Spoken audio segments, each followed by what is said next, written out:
Chapter 4.11. Come, let us rebuild to avoid reproach. Nehemiah 2 verse 17 to 20. Then I say to them, you see the bad situation we are in, that Jerusalem is desolate and its gates burned by fire. Come, let us rebuild the wall of Jerusalem, that we may no longer be a reproach. And I told them how the hand of my God had been favorable to me, and also about the king's words which he had spoken to me. Then they said, let us arise and build. So they put their hands to the good work. But when Sanballat and Horite and Tobiah the Ammonite official and Geshem the Arab heard it, they mocked us and despised us and said, what is this you are doing? Are you rebelling against the king?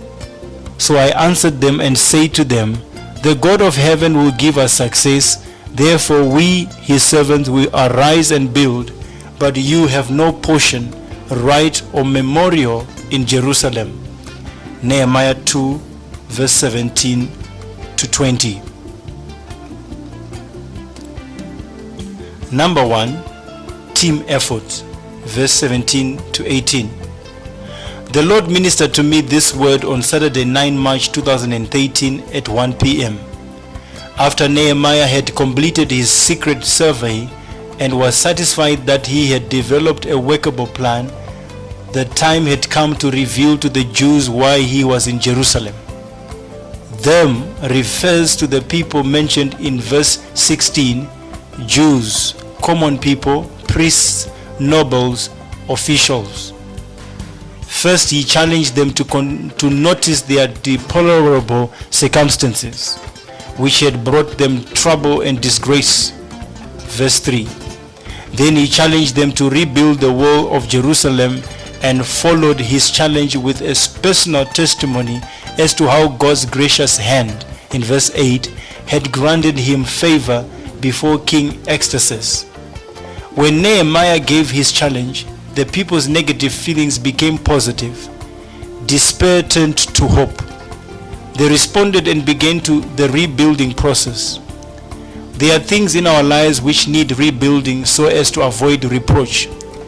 Nehemiah realized that rebuilding needed team effort, and he therefore shared his vision with enthusiasm, inspiring Jerusalem leaders to rebuild the walls.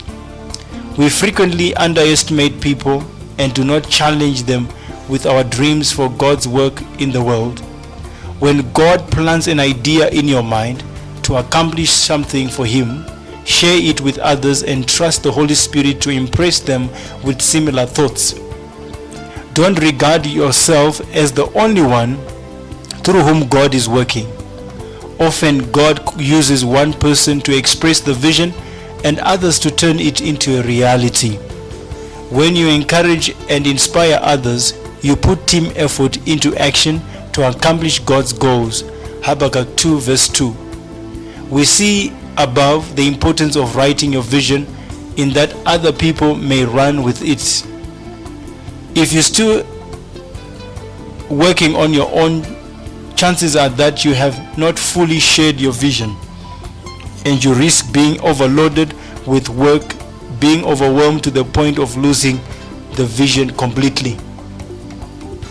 Number 2, leadership, verse 19 to 20. Apparently, word spread quickly regarding the Jews' response to Nehemiah's challenge. As soon as their enemies heard the news, they stepped up their efforts to hinder the process. They used every demoralizing technique they knew, beginning with ridicule and the suggestion that they were rebels.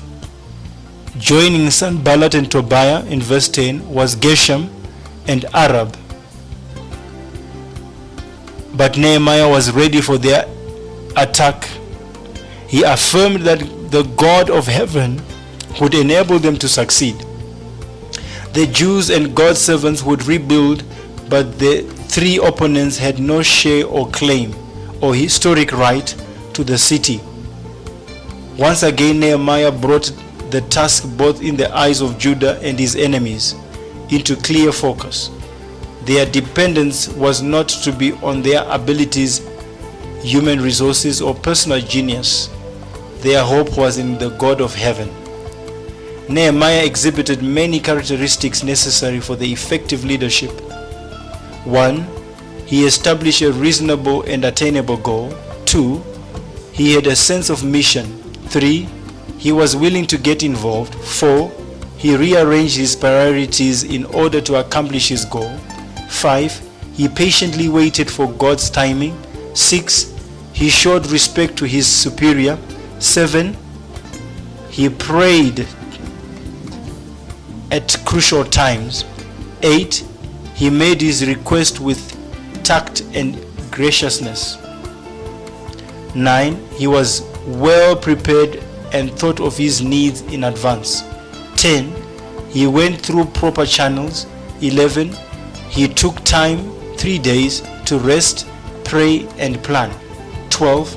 He investigated the situation firsthand. 13. He informed others only after he knew the size of the problem. 14. He identified himself as one with the people. 15. He set before them a reasonable and attainable goal. 16. He assured them God was in the project. 17. He displayed self-confidence in facing obstacles. 18. He displayed God's confidence in facing obstacles. 19. He did not argue with opponents. 20. He was not discouraged by opposition. And 21. He graciously used the authority of his position. Number 3. Delegation. A task so enormous as rebuilding the walls of Jerusalem, especially under adverse conditions, called for unusual organizational effort. The uniqueness of Nehemiah's plan is evident in this chapter. Several aspects of his delegation of the work are evident. He assigned everyone a specific place to work. 1. Workers on the north wall, Nehemiah 3 verse 1 to 5. 2. Workers on the west wall, Nehemiah 3 verse 6 to 12. 3. Workers on the south wall, Nehemiah 3 verse 13 to 14. And 4. Workers on the southeast wall, Nehemiah 3 verse 15 to 27. And 5. Workers on the northeast wall, Nehemiah 3 verse 28 to 32. This coordination stands out in the phrases next to him, next to them, next to that. The next section, beside him, and beyond them, which occur 28 times in this chapter.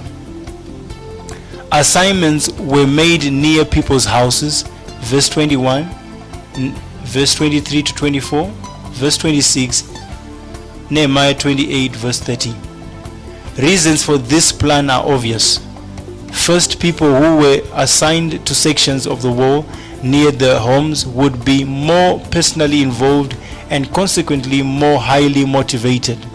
Second, they would not have to travel to another part of the city to do the job, wasting valuable time. Third, in case of attack, they would not be tempted to leave their posts, but would stay and protect their families. Fourth, the whole task would be a family effort, utilizing all available talent. Commuters also had a part. Men whose homes were outside of Jerusalem in Jericho, verse 2, Tekoa, verse 5 and 27, Gibeon, verse 7, and Mizpah, in verse 7, were assigned to sections of the wall where there were few homes. Those workers were asked to complete tasks that would not be as conveniently handled by the permanent residents in Jerusalem. Assignments were also made by vocation. For example, the high priest and his fellow priests were assigned to rebuild the sheep gate. Verse 1.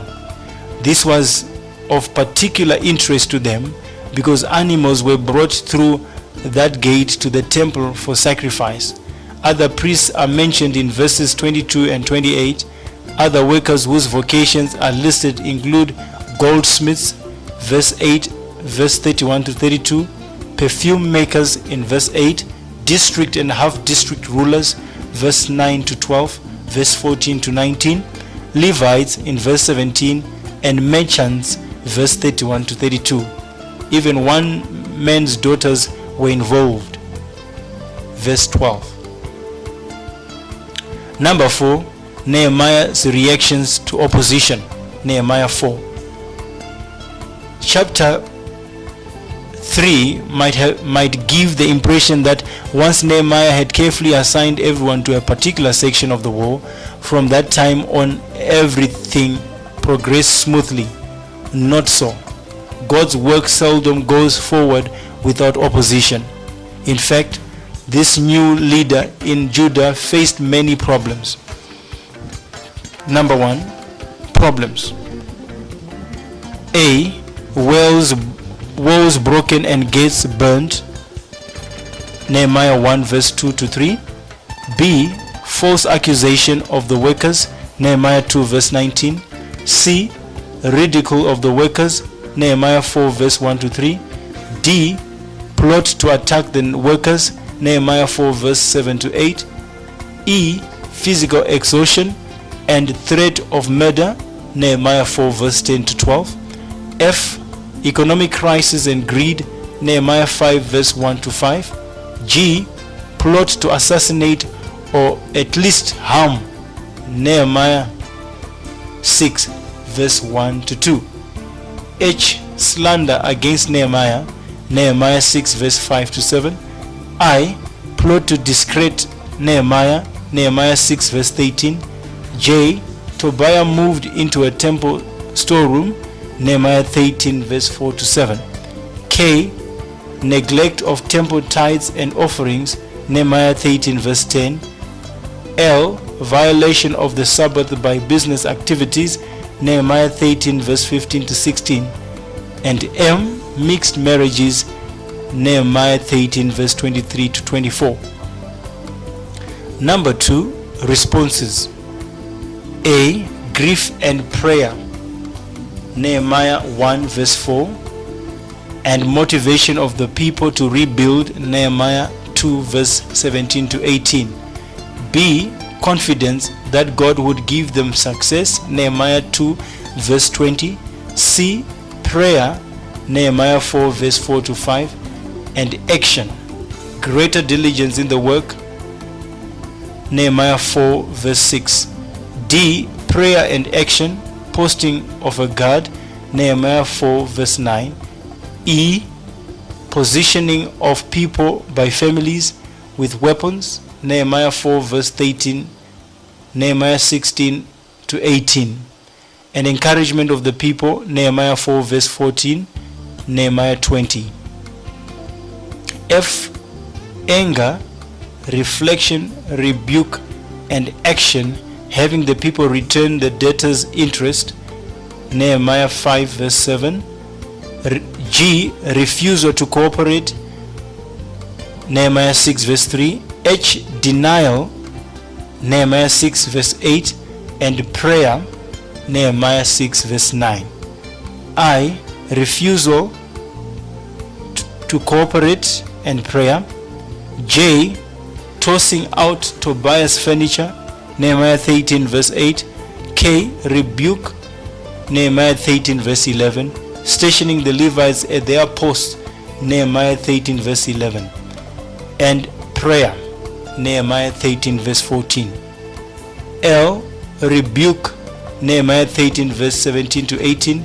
Posting of guards and prayer, Nehemiah 13 verse 22. M. Rebuke, removal of a guilt priest, Nehemiah 13 verse 28. And prayer, Nehemiah 13 verse 29. 5. Sanballat's physical warfare. Sanballat's psychological warfare, Nehemiah 4 verse 1 to 3.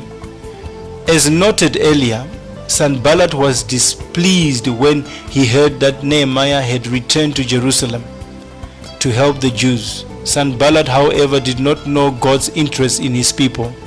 Sanballat's displeasure turned to intense anger So with his associates, including Tobiah and Geshem, and in the presence of Samaritan soldiers, Sanballat ridiculed the Jews. He accused them of rebelling against King Xerxes, and by a series of questions, he suggested they were incapable of completing the project. Calling them feeble, he asked if they would offer sacrifices, that is, could they possibly complete the walls so that they could then give sacrifices of thanksgiving? The question about finishing in a day suggests that the Jews did not know what they were undertaking, and how Sanballat asked, could they use burnt, weakened bricks from the heaps of debris? Tobiah the Ammonite, standing nearby, also tried to discourage the Jews. Ridiculing them, he said they were so inept in their work that a fox weighing only a few pounds would break it down by merely climbing upon it. Number 6, Nehemiah's spiritual response. Nehemiah 4 verse 4 to 6. Prayer was a distinct and consistent part of Nehemiah's approach to problem solving. When faced with Sanballat's demoralizing attack, he immediately asked God for help. Hear us, O our God, for we are despised. Like some of the imprecatory prayers in which the psalmist invoked God's condemnation on his enemies, Nehemiah's prayer in this instance was severe and condemning. He prayed that Sanballat and his cohorts would be taken captive and that they would be judged for their sins. How should a Christian interpret this kind of praying, especially in view of what Jesus Christ said about praying for one's enemies? Matthew 5 verse 44, Romans 12 verse 14 to 20. Several facts need to be noted. First, in opposing the Jews, Sanballat and company were actually opposing God. Second, God had already pronounced judgment on Israel's enemies. Nehemiah was praying according to God's will that God would deliver Jerusalem from her enemies. Joshua 1 verse 5. Third, Nehemiah was praying that God would bring about what he had promised Abraham regarding those who curse his people. Genesis 12 verse 3. Fourth, vengeance belongs to God, not to Nehemiah or other believers. Deuteronomy 32 verse 35, Romans 12 verse 19. After praying, Nehemiah and the Jews continued with the work. Some Christians pray and then wait for things to happen, but not Nehemiah. As in all his efforts, he blended the divine perspective with the human. He faced Sanballat's opposition with both prayer and hard work. Once he committed the problem to the Lord, he trusted God to help them achieve their goal. And while praying and trusting, they rebuilt the wall to half its height. At this juncture, their task was half completed. Sanballat and Tobiah's efforts at demoralizing the Jews failed. The Jews rose above their enemies' attempts at discouragement. Because the people worked so diligently and enthusiastically with all their heart, they were able to complete half the job in a surprisingly short period of time. Nehemiah wrote later in Nehemiah 6 verse 15 that the entire task was completed in 52 days, about 8 weeks of 6 days each. So possibly this half point took about 4 weeks. Number 7, Sanballat's conspiracy. Nehemiah 4 verse 7 to 12. The Jewish workers' rapid progress naturally increased the threat to their enemies, who became very angry. Verse 1. So they decided to take more of it and cooperate action. Joining Sanballat and the Samaritans from the north, Tobiah and the Ammonites from the east, Geshem and the Arabs from the south, were men from Ashdod, a Philistine city, from the west. They all plotted together to attack Jerusalem, apparently from all sides.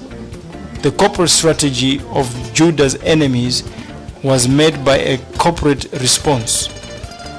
Again, the people prayed for help and then added action to their prayers by posting a guard round the clock to meet his threat. However, the problem was not automatically solved. Nehemiah 4 verse 10 to 12. In fact, the builders faced some new problems. They were physically and psychologically exhausted, and the work seemed endless. Verse 10. Furthermore, they faced the threat of a secret attack. Verse 11, which Nehemiah knew was not idle talk. Verse 12. Number 8, Nehemiah's strategy. Nehemiah 4 verse 13 to 15. Nehemiah established a new strategy to meet the threat of enemy infiltration. He positioned some of the people behind the lowest points of the wall with swords, spears, and bows. This must have been a difficult decision for Nehemiah, to place whole families together, including women and children, but tremendous pressure on fathers particularly. In case of outright attack, they would have no choice but to stay and fight for and with their family members. But Nehemiah knew it was the only decision he could make if they were to survive and succeed in rebuilding the walls. Obviously, fear gripped these people, so Nehemiah gathered them together and charged them to face the situation courageously. Do not be afraid, and to remember the great and awesome Lord. Nehemiah 1 verse 5, who was on their side, and to fight to serve their families. When their enemies heard that their plot had been discovered, they did not attack, and the people resumed their construction work. Number 9, the completion of the walls. Nehemiah 4 verse 16 to 23. As the Jews continued their work, they were more cautious. Nehemiah 4 verse 16 to 18. Nehemiah had half the men work while the other half guarded them with spears, shields, bows, and armor. Perhaps they were divided around the wall, a few workers next to them, a few guards, a few more workers, more guards next to them, and so on. The officers in Jerusalem, who apparently had not yet been given responsibilities in the project, were enlisted to stand guard behind the workers. As some workers carried materials, presumably bricks and mortar, they each did so with one hand while holding a weapon, probably a spear or sword, in the other. Each of the wall workers worked with both hands but had his sword at his side. Though this arrangement meant fewer bricklayers were on the job, the work was well defended. In addition, Nehemiah stationed a trumpeter next to him, a man who would follow Nehemiah everywhere he went as he supervised the work. Nehemiah 4 verse 18 to 20. In case of any attack, the trumpet blast would rally the people to the place of attack. Again, Nehemiah encouraged the people. Nehemiah 2 verse 20, Nehemiah 4 verse 14, this time stating that their God would fight for them. The people worked diligently from early morning till night time. Nehemiah 4 verse 21 to 23. Those living outside the city did not even return to their homes. Venturing outside Jerusalem at night would have been a dangerous risk. Through each night, some workers stood guard, knowing the city was vulnerable to attack. Even then, they did not even take off their clothes to clean up after work. They kept a diligent watch at all times. Number 10, focus on God's bigger picture. Come, let us rebuild to avoid reproach is a statement which is full of humility and focus on God's bigger picture. Focus, keep your eyes on Jesus. Matthew 14 verse 28 to 31. It seeks the glory of God rather than man. The reproach that Nehemiah spoke of was the reproach of God and his vision for the children of Israel. When we position ourselves to fight the battles of the Lord, we will be halfway to achieving our goals, as they are God's goals, and God always fights for his cause.